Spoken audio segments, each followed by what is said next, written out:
Welcome to the channel, ladies and gentlemen. Coriander and Killian, here we go with our face-off series, episode number 2. The Amityville Horror versus The Shining. How you guys doing this evening? Great. Good. How are you? Right. Good. And happy Mother's Day. And happy Mother's Day to all the mothers out there as well. Oh yeah, yeah. Yeah, Cool. yeah. Thanks. Yeah, right. So, yeah, okay. So tonight we're going to be doing our next episode in the Face Off series. We have 2 other movies that we're going to be looking at versus each other. We've got the Amityville Horror and we've got The Shining. These are 2 movies, to me, these are 2 movies that are just made to be in an episode together because there's a lot of similarities. Differences, of course, but so many similarities. So it made too much sense to be true. It really, really did. Real quick in the chat, we do have someone in the chat, and it looks like it is Mac, the Flow Chamber, saying, Anton Sugar. What's going on, man? That's right. Yeah, man, you got to call it between these 2 movies. So for you guys that are watching, basically the idea is we're just going to talk about these 2 movies and the different things going on with them, some different topics for both of these movies. And then at the end of it, basically picking which one we think was the better movie. But the one twist that we have is we're going to actually switch the roles, and we'll get to that in a little bit. Okay, so let's just start off with these movies, some of the high points. Kill, I'll start with you. Let's start with the Amityville Horror. And the first part of what we're going to talk about is the story. So basically, just a quick thing that you could just knock out about the story, and then we'll obviously compare that to The Shining. Well, the first thing I would like to say with Happy Mother's Day to the mothers in the audience is, did you purposely pick these 2 movies for like great moms and shitty dads? Did you purposely do that? Because if you did, sir, the timing is impeccable. Right. You got to give the credit to Coriander. Hey, Coriander. But yeah, okay. So the Amityville Horror classic. I mean, you got James Brolin, and Father of Thanos. Father of Thanos, yes, who we're fans of. You know, we love the Brolins, and of course Margot Kidder, the great Margot Kidder, and essentially. Yes. We've seen this story blended a few different times. We've seen a remake with Ryan Reynolds. We've seen it in the Conjuring universe, So essentially, look, we've all been out there house hunting, or you're trying to buy something, and the deal is just too good to turn down. It's like, man, this house is really great. It's a starter house for them. Margot Kidder has 3 kids. And James Brolin is, her husband, and they're like, "Hey, let's do it, let's buy it. It's a fixer upper, but look, at this price point, it's a great deal." Right. But man, look, whether it's Poltergeist or any, we know how these things go, man. But go ahead. Just to throw this out there, the thing that's interesting. And I've seen this movie many, many times. But the thing that was interesting is they knew what had happened in the house, and a lot of these other stories, the people that go into the house or apartment or wherever they're, whatever, they usually don't know what happened or the bad thing that occurred. So these guys knew that the people were murdered in the house. And that one scene, I think, Coriander, you had noticed it too. That one scene where they were sitting up in the attic after they had kind of taken a moment away from the real estate lady.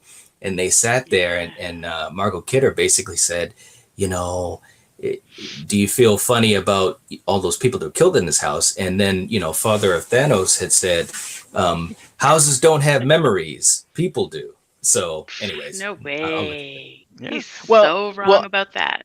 Well, and that's a great point, because both of these movies, they knew about the atrocities that had occurred, whether it's here or whether it's at the Overlook Hotel. But hey, You know, hey, a deal is a deal, or you want to be able to have peace and write your novel. So, That's you know, right. I mean, essentially in this movie, you know, I'll wrap up my little portion here. Yeah. You know, you have a great family, a great mom, great dad. They move into the wrong house and shit hits the fan. And pretty much the one thing I'll say is this: when your friends are creeped out and don't want to come in, when your priest is like, I ain't going Yes. back there, when your, I guess, aunt, who's a nun, is like Yeah. vomiting and like rushing to leave your house as she's giving you a housewarming gift, something ain't right. All right. Yeah. So yeah. Absolutely. All right, Coriander, I'll throw it to you. Was there anything in particular that stood out in the story of the Amityville Horror for you? Yeah, I mean, you have this guy, okay, this kid who murders his family, and he has voices telling him that, hello, you know, killed your family. And Yeah, it's just crazy that they knew this and they still bought the house, because I totally disagree with what her husband said, how houses don't hold memories. That is so not true. So, I mean, they were foolish to even buy it. But what if it's a really nice house? Well, yeah, I wouldn't care. But the other thing too, I agree with you. And they did try to set up the scenario for them where, you know, they needed a house to accommodate everybody, and it's not like they were super rich, and it was just basically like this was the best deal that they had ever seen. And they rolled the dice, and that house was huge. I mean, 3 kids, a family of 5, and it's like 3 levels, and no. I'd keep looking. Absolutely. Don't forget about the dog too. They had a dog. Yes, so cute. Right. Harry. He was a cute dog. But so anyway, so the story was very, very interesting in that sense. Both movies, before we get over into The Shining, but both movies were based upon novels, and both movies did really, really well as far as just its presence in the horror genre. You know, both of these movies are very well known. And it's just interesting that they kind of touch upon very similar concepts, but in totally different settings. So with that being said, let's move over to The Shining and talk a little bit about its story. And I'll just start off before I throw it to you, Kill. You know, a lot of the same type of concepts as far as a family being in a certain place to live, or in this case, to stay for a very prolonged period of time. The difference is that this family is going to a place that is so far removed from anyone else that you literally have to take, a snowcat, basically to get up to where the overlook is. And it's so far removed that you're basically stuck there for the winter is basically what happens. But, you know, with The Shining, the whole idea of it is that there's things going on. And these guys knew about what had happened at the hotel. And I think that with this storyline, it's a little bit different because it's a hotel, and what had happened was a lot further in the past than with the Amityville. So I can totally understand the point of view of Jack and Wendy not minding to go to this place. You know, it's just one of those situations where something unfortunate had happened a long time ago. So I'll throw it to you, Kill. Any particular points about the story that stand out to you for the legendary The Shining? Yeah, I mean, you know, and that picture that screenshot you just had was perfect. If you look at Jack Nicholson's face, his character and his wife already had issues before coming there. Right. Jack also had a slight drinking problem, whereas James Brolin was just the homie. He was just awesome. He was just an awesome dad. No real issues, and he loved Margot Kidder, adored her in that movie. But you know, The Shining is a classic, and like you said, man, you mix the marital issues that they're already having, and then you put the seclusion and the, you know, going stir crazy, you know, for a winter, being locked at the Overlook with voices talking to your son, spirits talking to Jack Nicholson's character, a bartender, tempting him with alcohol and kind of confusing his mind and so forth. And that's a potent mix, man. I mean, and once again, James Brolin was getting it, himself, and you could clearly see with every day his hair became more disheveled. That perfect hair. Man, that hair was like perfect hair, and every day. Absolutely. Those locks were getting worse and worse. Yeah. Right. Yeah. And his eyes were getting bloodshot. more Like terrible. Yeah, handsome man, but the hair was getting jacked because he was going, insane. But yeah, The Shining. I mean, essentially, both of these movies have these evil entities that want to control you. They want you to do their bidding. They want you to commit, murder and eventually suicide if they can get you. And I guess the one thing I will say is, with The Shining, that family, other than Scatman Crothers, they really didn't get a lot of support or help. The Lutzes, on the other hand, man, they had the best friend who's also the business partner, him and his wife or girlfriend. You had the local parish for the most part. They were trying to get them help. Yeah, and ultimately the best help is, hey, let's just get in this van and leave. They were able to do that, whereas on the Overlook, not so much. So. Right. How about you, Coriander? How about you, as far as any particular story points that jump out at you for The Shining? I agree with Killian. When you talk about the relationships between both of these husbands and wives, I mean, and when you're dealing with evil entities, I mean, I'm sorry, this might sound cheesy, but love conquers all. You know what I mean? If you're truly in love with someone, like James Brolin, look, he almost killed his wife, but he didn't. Where you got, Jack Nicholson, where he was just kind of evil to begin with. I mean, what did he break his kid's arm? He was drunk. And he pulled away at his kid. I mean, it's just some evil shit. So, I mean, I don't think they had any chance in this place. I mean, if they were in Amityville, I think that's we're not there yet. I know, that's why I'm not going there. But I'm just saying, I think it's a different story. Right. But yeah, I mean, I think I agree with you. I mean, I think with The Shining, the couples, the settings were very different as far as, accessibility, and also the couples were very different as far as how they related with each other.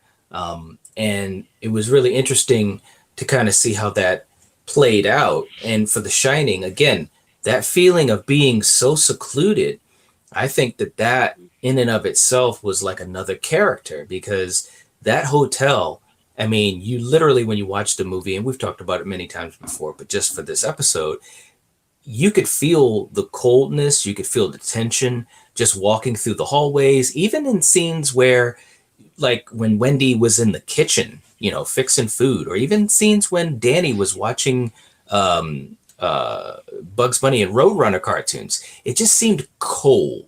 It seemed isolated and cold, not the type of place that you'd want to be stuck at for months on end. And I think that they were scheduled to be there for like 5 months, I think, or something like that. And so that in and of itself was a whole nother aspect as far as with The Shining. Like you said, Kill, the Lutzes in Amityville, they had so much support from the outside, although you also could see how the house, or the entity, or whatever you want to call it, was really trying to keep support away from the Lutzes, and especially with George. George would wake up at 3:15, and he was constantly cold, and always kind of leaving Kathy and doing his own thing. So he was isolated in a way, as much as the entity or the house or whatever you want to call it was able to make him. So that was, to me, that was pretty interesting too. If we want to talk about The two movies side by side, some of the little factoids. We've got basically the Rotten Tomato scores are flipped. You've got 30% for the Amityville and 84% for The Shining. But then when you talk about the budgets in the box office, the Amityville had a budget of 4.7 million and grossed 86.4 million. Wow. Whereas The Shining, what was that, Kill? No, I said, wow, that's yeah. Yeah, it was a huge success. It really, really was. I mean, that's why the Amityville, and I think me and Coriander talked about this a few episodes ago with one of the tags. The Amityville has so many goddamn sequels. It's not even funny. It's like I mean, it's like 16, 18 sequels in the franchise.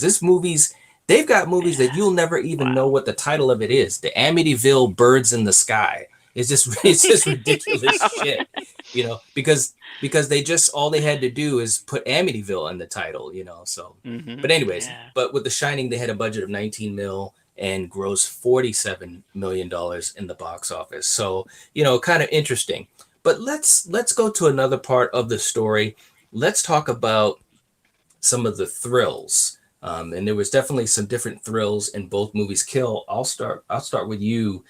Just throw out some of the thrills that come to your mind. We'll start with the Amityville Horror. Well, it's funny, and I literally just finished watching this morning, and it's been a while since I've seen it. Amityville is very much a slow burn, which I didn't mind.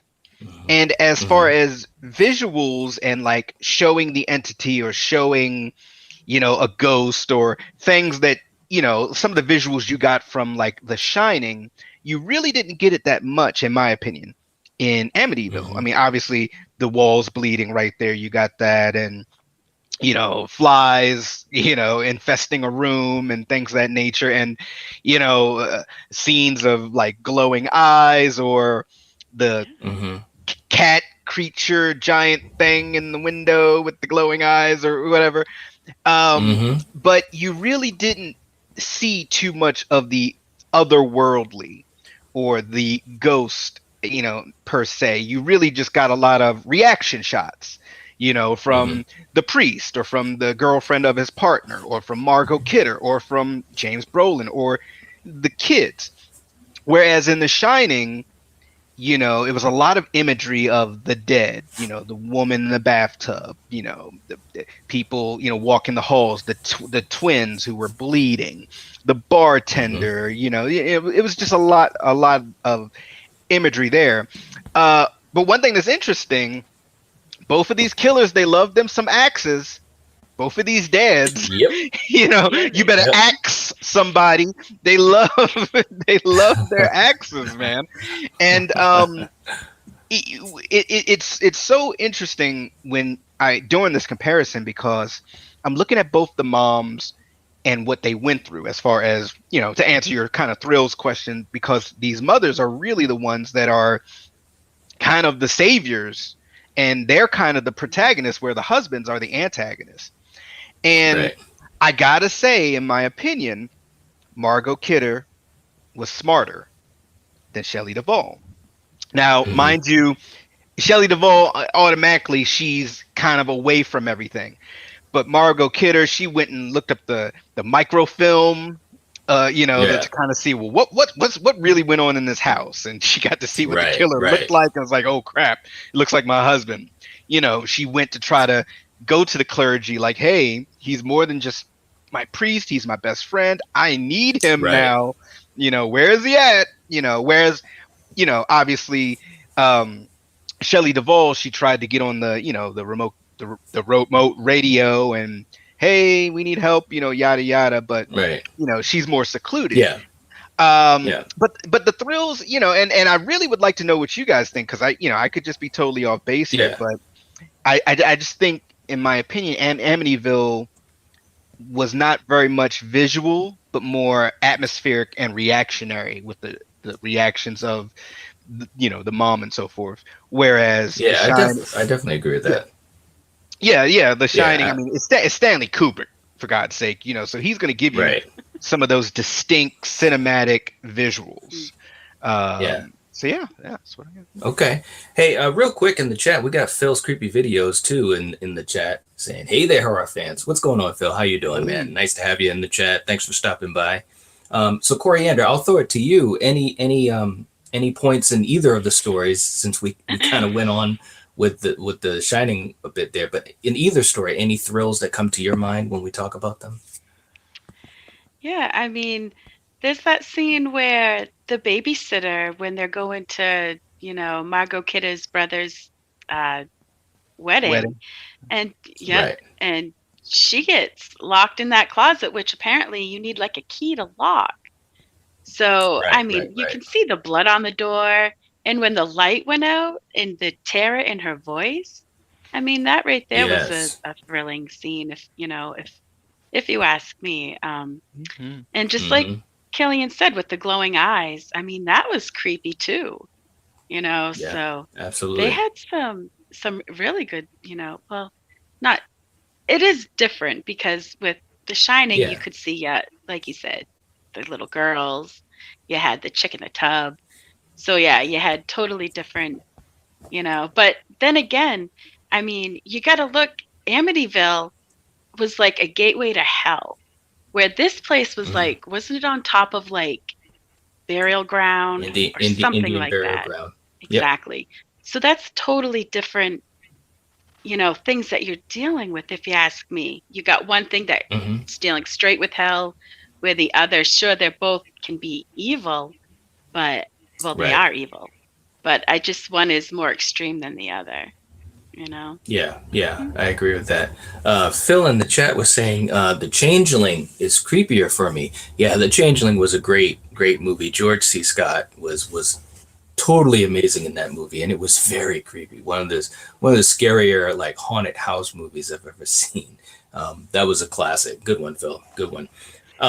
But yeah, I agree with both of what you guys said. There was thrills in both movies, but they were from different different types of styles. I'll say that's maybe the best way to describe it, because with Stanley Kubrick, there was a lot of flair to what he was doing, and there were also a lot of imagery that may not totally always make sense in the moment that it was shown, and it was just to give you a sense of how this place, the Overlook, could drive someone crazy, to drive them to murder and so forth. And I think that's how the thrills were depicted in The Shining. Whereas with the Amityville Horror, I think it was more like just showing you the signs. These are the signs that this place has an evil. And like you said, Coriander, there's a portal to hell, a gateway to hell right down in the basement. And that's how it's affecting people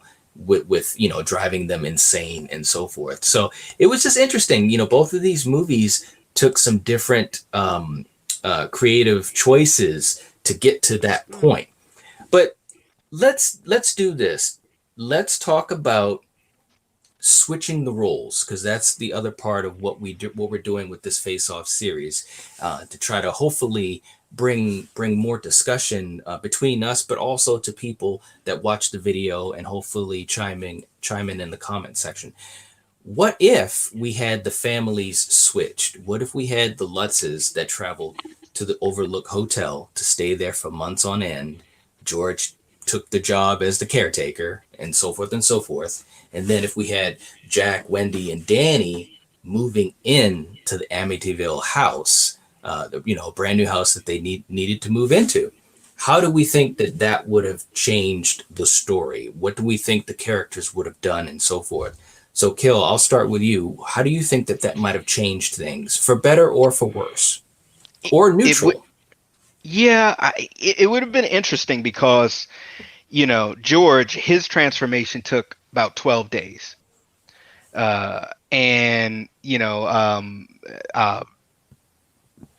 Jack. Yes, thank you. Jack, his transformation, I'm not really, it took it was more than 12 days before he started going crazy in The Shining. Yeah. So it was like a month and a half or something like that. He started to, Yeah. So you switch it. The Lutzes, they're cut off now that they're at the Overlook. So Mom can't do any of her research on the microfilm. You know, right. she can't call her priest, the parish, no help, and so forth. That's right. So unfortunately, I hate to say this, but I'm going to say it's going to be a neutral. I'm going to say the same thing is going to happen. James Brolin is going to go insane, and he's going to try to kill them. And, you know, I unfortunately think the same outcome is going to happen. He's going to attempt to kill his family, and he might actually succeed in killing at least one of them because it's more of them. Whereas, you know, for Jack Nicholson's character in The Shining, you know, you had the mom and the one son. And then to flip it, Jack Nicholson, Shelley Duvall, and Danny in the Amityville house. Oof. I don't, man.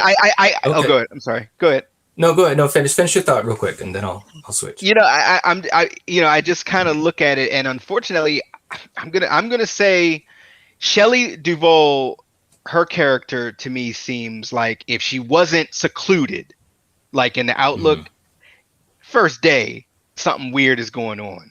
Or Danny is just acting a little froggy. You know, she's like, we're gone.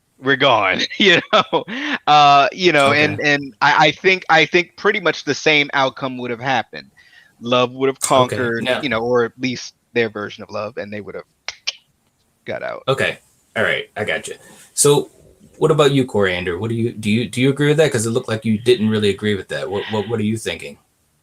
I think that I do agree with, you know, the Amityville, and I think Jack would go crazy quicker, and he would kill them within like a couple days, you know.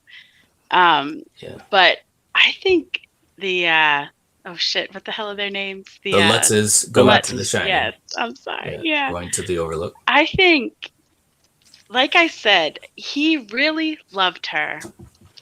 And he was able to fight, you know, forces from hell, his love for his wife. And I really think that they would survive. I do.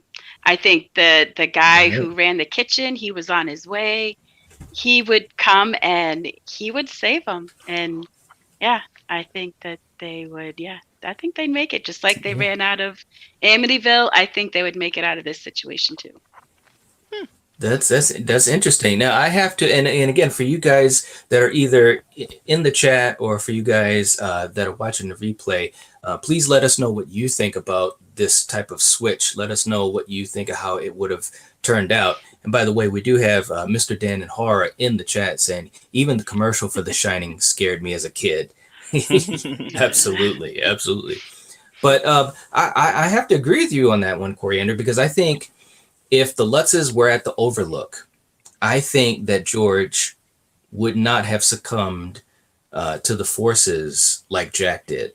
I think that he definitely would have been able to, if nothing else, hold out longer than Jack did. Because, you know, obviously, like you said, it took Jack a little while. I think it was like a month and a half or 2 months or whatever that they were there, and he just really just was unraveling.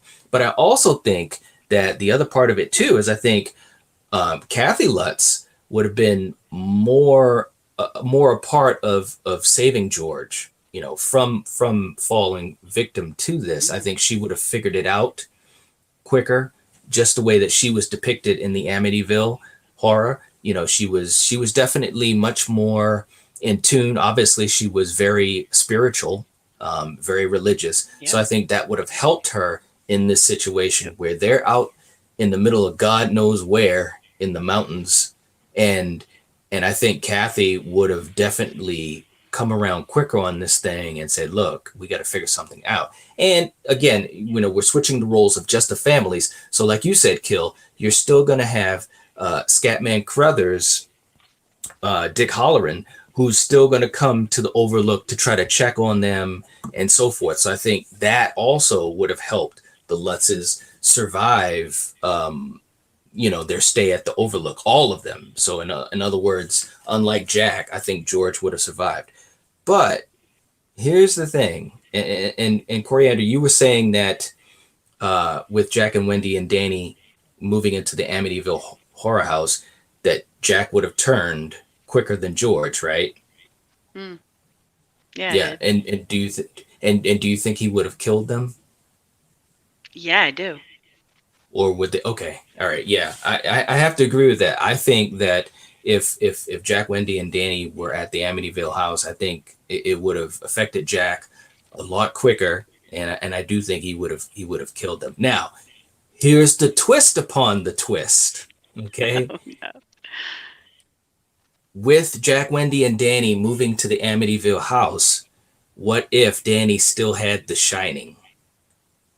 Let's put that out there as a twist. I think if Danny still had The Shining, I think that there's a chance that they could have survived, because he would have seen what was happening, what had happened in the house. He would have seen the images. He would have seen, what was going on with Jack. And because they're not secluded, and we saw Wendy, I mean, it took a while.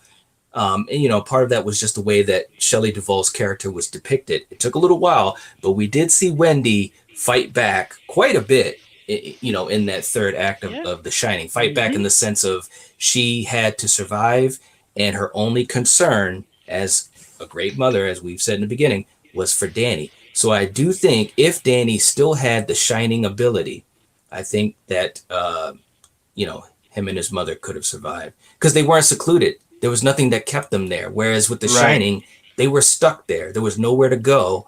And even when Shelley Duvall, like you said, Kill, earlier, she went to the radio station, center to call out, because you could tell she was getting a little nervous and so forth. At that point in the film, I think if she could have left, she might have left around that time in the film, but she couldn't because they were stuck.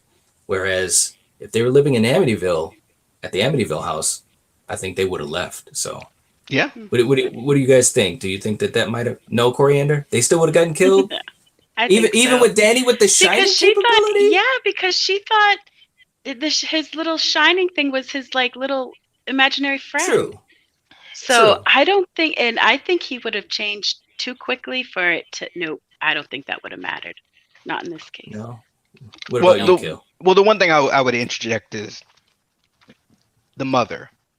Both of these storylines and these families depend on the mother, and are they secluded? Yes. I truly think Shelley Duvall would have gotten in that vehicle and taken Danny and left Jack. I mean, because you keep in mind, in the Amityville, they also had a lot of outside help. Partner and his girlfriend, the parish. Yeah. I think if Shelley Duvall is trying to contact her priest, can't get him, isn't getting help from this person, this partner's girlfriend is saying this place is a hell dimension and this evil stuff. I truly think Shelley Duvall would be like, look, Jack, are you with us, or you want to stay with the hell demons? Okay, well, you're a drunk anyway, and you're abusive. We're out. I think they would have gotten away. She was smart enough, as smart as Margot. Honestly, I'm just saying. She was. I don't think. I'm not saying she's dumb. No, right? Yeah, no, but I think the way her character was depicted, I don't think she was as.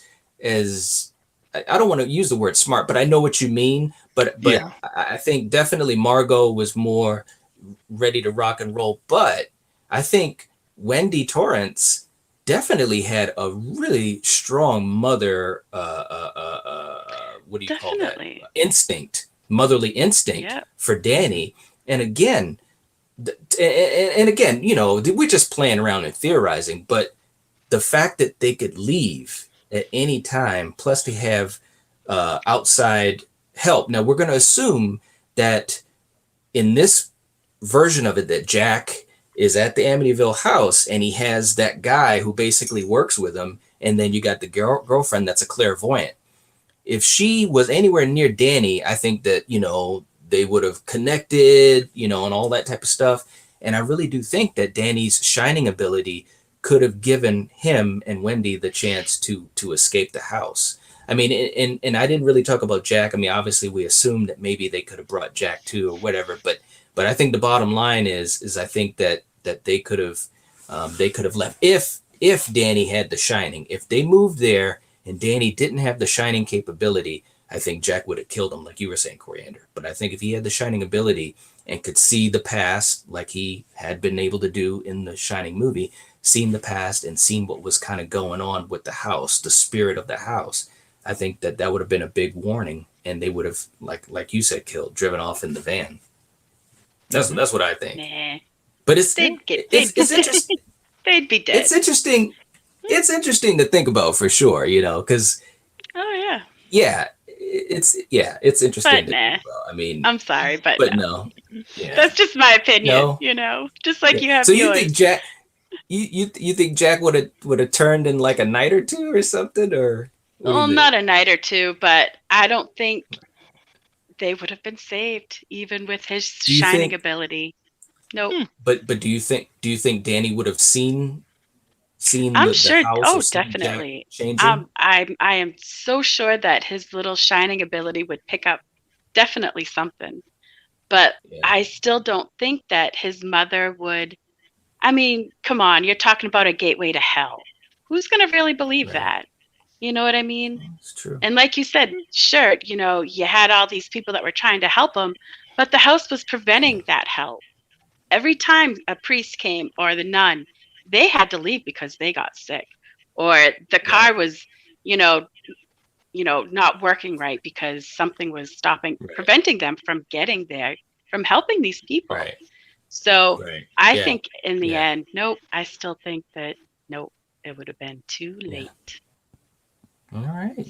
Okie dokie. So here we are. We've got to pick the movie that we choose. Only one movie can win. We'll start with you, Killian. Which movie do you pick of the two? What is the winner? I mean, I'm going to have to go with The Shining. Just for a combination of things. The cinematography, the score, Jack Nicholson's performance, Shelley Duvall, the Shining powers, the imagery. No disrespect to Margot Kidder because she was amazing, and also James Brolin was amazing. Although their kids, especially like I guess the twin boys, they didn't really do too much. And then the daughter was always just playing for her friend Jody. So it was just kind of like, all right, the kids were kind of just there. It was really, I got to be honest, it was really Margot Kidder's show. That's kind of what kids do. They're like just there, But Danny, Danny, yeah, I know. But Danny was in, exploring the Overlook and seeing things that his father and mom could never comprehend or see. Having conversations with Scatman Crothers. Yeah, I mean, so I just. Yeah, I'm sorry. All kids at a certain age, they have the ability until, I don't know till how old, but if you, I'm just telling you, I don't know. Anyway, I'm sorry. I didn't mean to interrupt you. Trust your kids. Trust them when they. All right. Exactly. One last thing I'll say is anytime a kid says, "Hey, my imaginary friend, you scared her," or whatever, they're talking to ghosts. So watch out, y'all. That's right. Okay, Coriander. Which one are you gonna pick? Are you going to pick The Shining or the Amityville Horror? No, I'm not going to pick The Shining. No, I'm not. Because I know you two probably, Killian, and I'm sure you will too. I'm going to do the follow your heart. I am because to me, I'm not saying I lived in a house that was as haunted as that, but I've lived through shit that I can't explain. And for me, this was more scary than The Shining. The Shining was fun to watch. I love that movie. Don't get me wrong. But this one was more scary and more real, at least to me. So, yeah. Well, it's definitely less fantastical. There's no doubt about that, because the whole idea of the movie was to kind of give this account of a real, what happened in real life as far as we know. So it definitely came from a different perspective. Yeah. Right. Well, for me, these are actually both two films I really, really love, but for different reasons, and again, you guys already kind of said it, but with The Shining, it's definitely much more stylized, and it's more of a, like I said too, a fantastical type of horror movie. It has those types of elements to it. Whereas with Amityville, it's more grounded. You're watching it. When I saw that movie as a kid, I thought I was watching something that was real, like on TV, like it was real, it really was happening, you know. And so, but I will say this, I really did enjoy the performance by Mr. Brolin, Daddy Thanos, and Margot Kidder. I really enjoyed them and what they brought to the movie, much more as a unit versus Shelley Duvall and Jack Nicholson. Mm-hmm. Yeah. Just in the sense of being more grounded as a family, and it just made it feel more real. Whereas with Kubrick, he decided to already have Jack kind of off the rails a little bit, and you could see that, and it just kind of went down the road from there. But if I'm picking my favorite of the two, look, come on, let's be real. I'm going to pick The Shining because that is a movie, and it has so many layers to it for me as a viewer. And even after all this time of watching it, it still has these moments and things that you can pull away from it, especially if you watch the Room 237 documentary. It was a lot of cool little Easter eggs that they were theorizing about in that documentary. So if you guys get a chance to check it out, check that out. It's really, really cool. Real quick before we head on out, though, Mr. Dan in Horror said, Amityville scared me as a young kid. Shining got me as a teenager. Shining wins. So we have a vote for The Shining in the chat. But for you guys watching, definitely in the comment section, let us know what you think about these two movies. Do you have a favorite between the two? Which one would you pick between the two? What do you think of the storylines and stuff like that? Mac was saying that Room 237 is amazing. Yeah, it really, really was. They had a lot of different theories, things that I didn't even think about in the movie. And I've seen the movie so many times, like little things like when they were in the pantry, how certain things that were shown in the camera, you know, were they done on purpose by Kubrick to kind of give you different other thoughts, different imagery, other ways and stuff like that. So it was interesting. So check that out if you guys haven't. Anyways, thank you guys for joining us. Please give this video a like, a thumbs up. Please share it with others on your social media. And we will catch you guys later. Subscribe if you're not already, because we're marching towards 1K. We're at 986, so we're right around the corner. So definitely help us out if you can. Yeah. We're almost there, but we appreciate all the support from the viewers and also from our fellow content creators who are awesome. So we'll catch you guys later. If you're watching this, if you're listening to this, you're the Night Watch. Peace out.